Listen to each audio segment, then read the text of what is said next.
I'm Dr. Brian Sullivan. I am a clinical psychologist in Charleston, South Carolina, United States. I appreciate you taking the time to join me for a few moments. I'd like to tell you about an initiative that we have going here in the States based on some work that my wife and I have done with a new technology that we patented to capture and measure subjective experiences in a whole new way. What you see on the screen is a newly launched website for a business called ADoH Scientific. ADoH means Affective Determinants of Health. And this business is bringing the applied science of affective determinants of health in conjunction with social determinants of health to bring a new, more complete, more engaging, more efficient, and ultimately more effective whole person view to healthcare, particularly with respect to the overwhelming need for mental health service provision, risk identification, chronic disease management, and treatment adherence support. Our raison d'etre is that people need support and connections, and in the absence of effective supports and connections, they suffer and die needlessly, and we'd like to change that. Along the way, we'd like to help reduce healthcare costs, improve outcomes, improve patient experiences, and ultimately improve provider experiences as well. The graphic that you see moving on the right here, this animation, this is merely a GIF. You see it moving through a variety of facial expressions. I'm going to tell you more about that. What you see is an animated GIF, but I'm not here to talk with you about animations, and I'm not here to talk with you about emojis, although what you see here will remind you of both.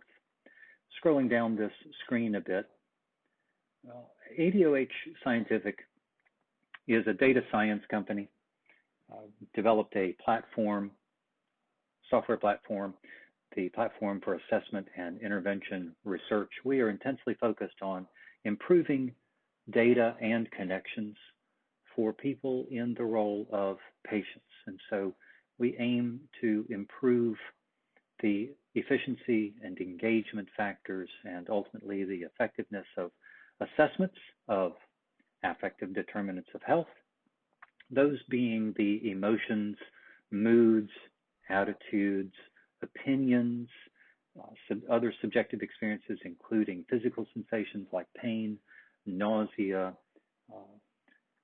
confusion, bridging affective science and computer science.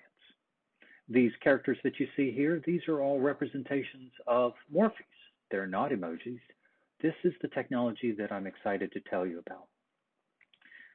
With this business, ADoH Scientific, for which I serve as Chief Science Officer, and my wife, Corley Sullivan, serves as Chief UX UI Designer, we are helping this business to bring this software as a service platform into healthcare for these purposes.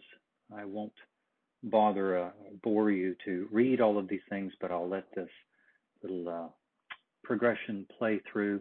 Obviously, we're intending to help improve assessment and data analysis and tracking interventions, which types, at what doses, through which media, with which people work best to help intervene against the deleterious effects of many of the affective determinants of health.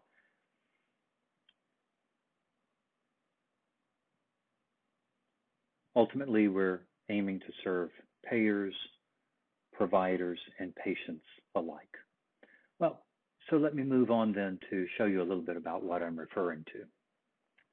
This is an example of an assessment questionnaire digitally delivered that incorporates our Morphii technology. So what are Morphies? Well, if you'd like to take a deep dive on Morphies, you can visit www.morphii, morphii.com. You're going to see a website that represents the business my wife and I founded some years ago, Visby Technologies Incorporated, also located in Charleston. And Visby has provided an exclusive license through a strategic partnership with ADoH scientific, to incorporate the Morphii technology, which is, in essence, a 21st century visual analog scale. And it operates on the basis of what we call a digital affect mirror.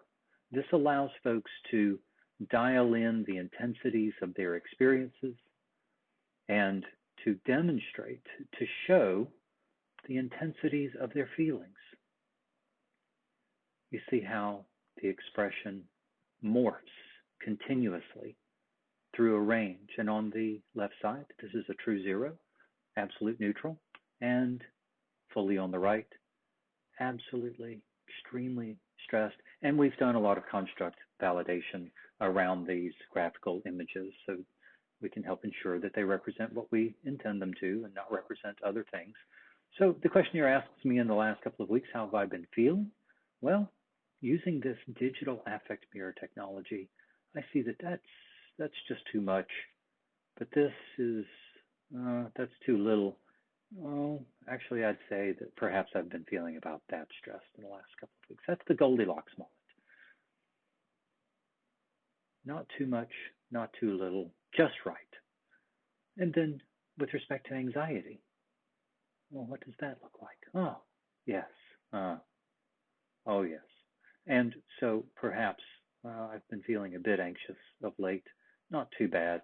I've frankly not been feeling so anxious as I've been feeling stressed, but that feels about right. And now look at loneliness. This is a demonstration that morphees do not have to be facial expressions. We can create dynamically controlled, user-adjustable graphical images with the data capture on the background. Notice that we're never asking the respondent to try to quantify their own subjective experience as Likert scaling does and as radio buttons do, but instead just providing a digital affect mirror. I've been feeling a bit lonely here recently. Not as bad as it could be, but more so than I'd like it to be. Oh, and irritability. Well, I'd like to say that I haven't been irritable at all, but to be honest, actually, perhaps I've been just a little on edge recently. That feels about right. And depression. Oh, true neutral. Oh, yeah, certainly my experience has not been that bad, but, well, yeah, about there. That feels about right. And then I could submit. This is just a demo version. Our new scale incorporates those, but also asks a question pertaining to life impact, dysfunction. I'll tell you more about that in a moment. We notice here that we are rendering a composite score from those inputs. It's much like a FICO score for credit worthiness. We have a roll-up score, and then we can examine the drivers of that score. We see that our composite score is a percentile of 60% relative to a normative sample. The sample that's loaded into the database here is a U.S. sample, adults ages 18 to 81, I believe was the eldest person that we had. And as you can see here, more folks scored in the very low range than scored in the uppermost ranges, but And notice yellow, orange, and red. We have now empirically derived cut scores to indicate low, medium, and high risks. And when we mention risks, we are mentioning, we're referring to risk for impairment and also risk for chronic disease development and progression. And with respect to challenges, mental challenges, emotional challenges against treatment adherence. So we have three aims here. We can see that the individual factors of stress, the score that I entered, notice again, the quantification happened in the background. I didn't enter in a value of 43. I just adjusted the mirror until it reached this particular expression, which corresponds to a 43 out of 100 score. And the average stress score registered by our normative sample was actually 46, so a bit lower than average perhaps, but nevertheless quite significant. And you can see here a variety of chronic diseases and disorders and dysfunctions that we all know stress portends. Can open up the anxiety. There's the expression that I dialed in, corresponds to a 30. Again, a bit lower than the anxiety score registered by our normative sample. These data were collected just a couple of months ago.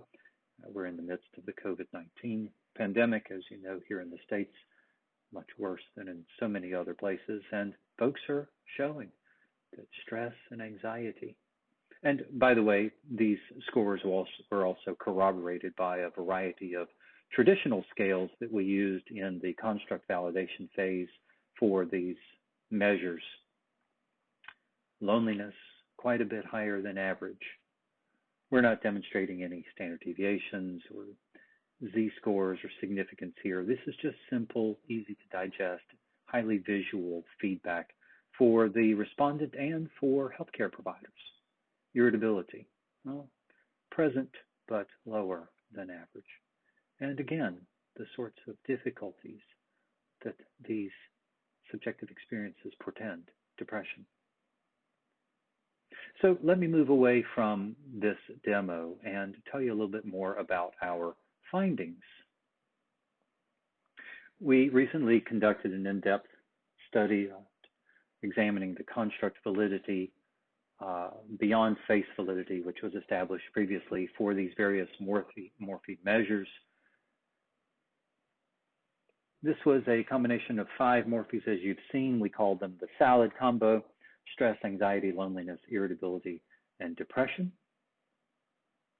Again, 929 U.S. adults, ages 18 to 81. And we compared each Morphii against a brief traditional measure of the same construct. We chose the 4-item perceived stress scale, the 7-item generalized anxiety disorder scale, the UCLA loneliness scale, 3-item short version, the 5-item brief irritability test, and the 2-item PHQ-2, patient health questionnaire.